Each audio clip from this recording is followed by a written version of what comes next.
जब लोकसभा राज्यसभा में 12-12 घंटे चर्चा होने के बाद अगर वो दोनों सदनों से वक्फ संशोधन विधेयक कानून पारित हो गया और महामहिम राष्ट्रपति द्रौपदी मुर्मू का उन्होंने मंजूरी दे दिया, तो अब वो कानून बन गया, लॉ ऑफ द लैंड बन गया है।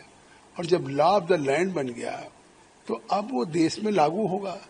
लेकिन जम्मू कश्मीर में जिस तरीके से कल उस बिल की कॉपी को फाड़ा और आज जम्मू कश्मीर में हंगामा कर रहे हैं, मतलब एनसी के लोग, पीडीपी के लोग, मतलब भाजपा के विधायकों से हाथापाई कर रहे हैं, तो ये तो हिंसा है, ये तो एक तरह से अनकॉन्स्टिट्यूशनल काम हो रहा है।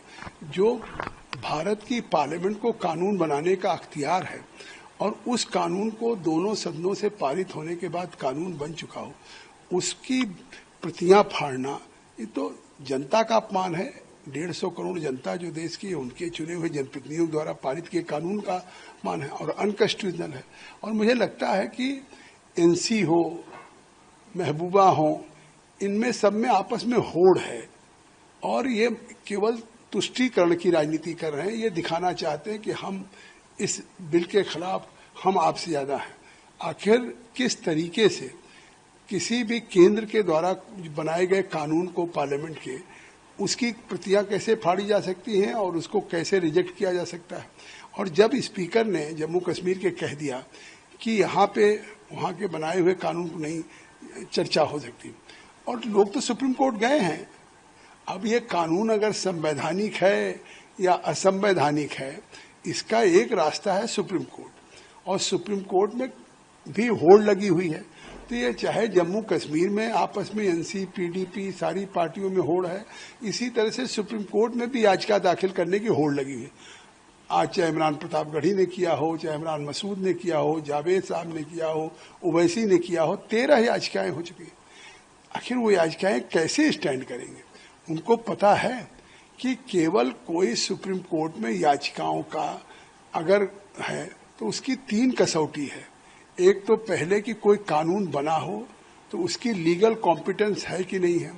तो लीगल कॉम्पिटेंस तो दोनों पार्लियामेंट में के पहले जेपीसी में चर्चा हुई सरकार ने, और फिर वहां पे दोनों सदनों में चर्चा करने के बाद पार्लियामेंट ने कानून बहुमत के आधार पे क्लॉज बाई क्लॉज पे बनाया, तो उसकी लीगल कॉम्पिटेंसी पे कोई सवाल नहीं उठाया जा सकता।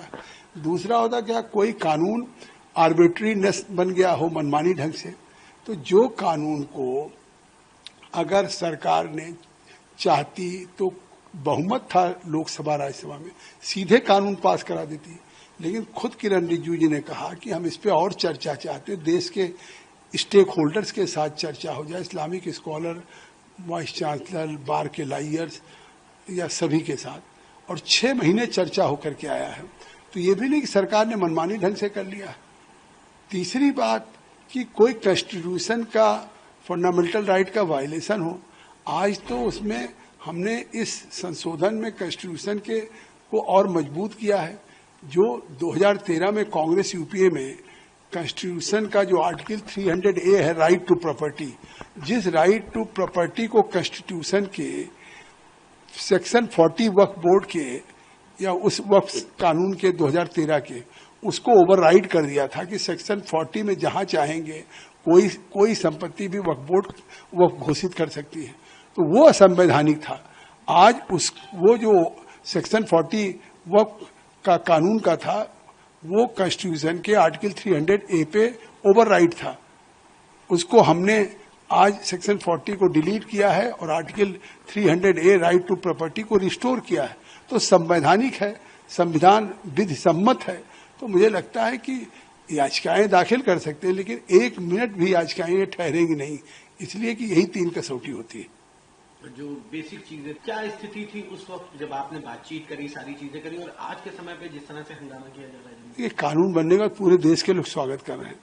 मैं कल दिल्ली में था, बहुत बड़ी तादाद में ऑल इंडिया पसमानदा समाज के लोग, राष्ट्रीय मुस्लिम मंच के लोग, उसके बाद तमाम मुस्लिम इंटेलेक्चुअल्स, महिलाएं, शालिनी अली, शाइस्ता, सूबी खान, एक बड़ी संख्या में कम से कम 1000 इंटेलेक्चुअल्स मुस्लिम ने कल इस बिल का स्वागत किया है। बड़ा कार्यक्रम हुआ, उसमें मैं था, इंद्रेश जी थे और हमारे सभी राष्ट्रीय मुस्लिम मंच और मलंग शाह का संगठन था, पसमानदा समाज का था और जमीयत उलमा का था।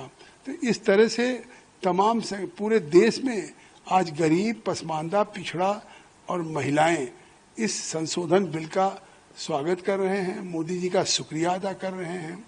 और ये केवल चंद लोग हैं जिन्होंने वक्फ की जमीनों पे कब्जा कर रखा है या जिन्होंने वो हैं जिसका फायदा आज वक्फ का उन्हीं को मिल रहा है, अभी तक कहीं गरीबों को नहीं मिला। एक कोई उदाहरण बता दीजिए कि कोई मेडिकल कॉलेज, इंजीनियरिंग कॉलेज बना हो।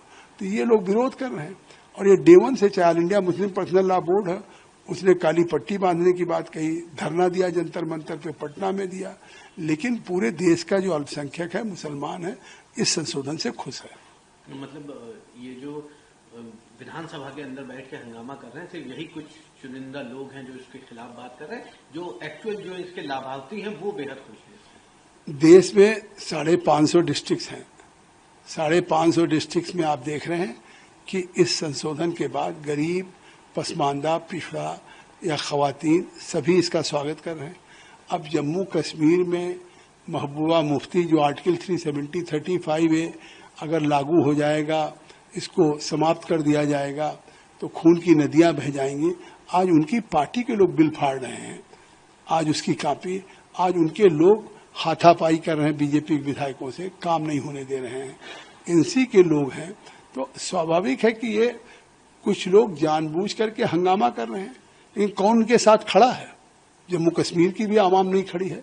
आज जम्मू कश्मीर आर्टिकल 370-35A के लागू होने के बाद सब खुश है।